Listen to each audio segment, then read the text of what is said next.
台湾记得头摆闽南的见面，新公园主动对闽南开水库变作地方社团，展现自主意识最好的典范。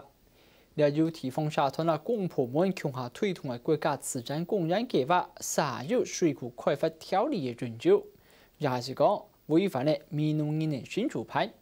闽南发展自然公园之后，还没考虑末期水库，就连内政部人建筑也唔敢挂保证。经济部以开发南部的水源做理由，计划喺闽南兴建水库。1993年，闽南乡亲的反对运动都从那边开始。已经过身的文学家钟铁民带领的乡亲到立法院抢名，坚决的态度反通的政府，马帮唔兴建水库，是为全闽南人的共识。今天为什么美容人会反对？重点就是因为他在断层区，怕是做了以后，我知道的就是说，他要打下去147公尺的一个深度，然后上面的坝高147公尺，谁也没有办法保证哪一天那里不地震。一断层完，如果是断层断掉的时候，一水下来啊，整个闽南总阴呛呛啊。反对的声音喊糖啊一等阵，高雄市政府马上提防乡亲来讲，喺闽南国家自然公园成立以后，唔会再有兴建闽南水库的疑虑。闽南推动国家自然公园的很大一个前提，就是不会再有水库，所以这个命题是同一件事情。我们可以很大胆的讲，公开来讲，不能也不可以再有水库，否则这件事情是白谈了。神沙单位高雄市政府按嚟做保证，但是要共同推动国家自然公园的牵制单位杨建树三唔按嚟讲，划国家自然公园跟水库，这个是两件事情。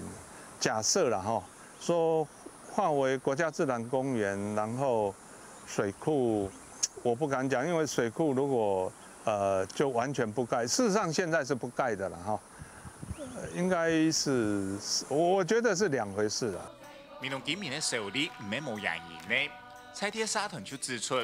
就同國家公園法第20條嘅規定，特別景觀區同生態保護區內嘅水資源同礦物開發，喺經過國家公園計劃委員會嘅審議以後，由內政部補強行政院來核准。馬超會講，為了加速有生態水資源開發嘅國家生態建設，喺通過行政院核定以後，現在歸舊嘅闽南水庫興建議案，還係有機會來翻上。對於所謂講國家嘅生態嘅水資源啊，像礦物嘅建設，嗰種建設跟開發吼，只要唔全部一個行政院核准嘅話，相同做啲開發啦。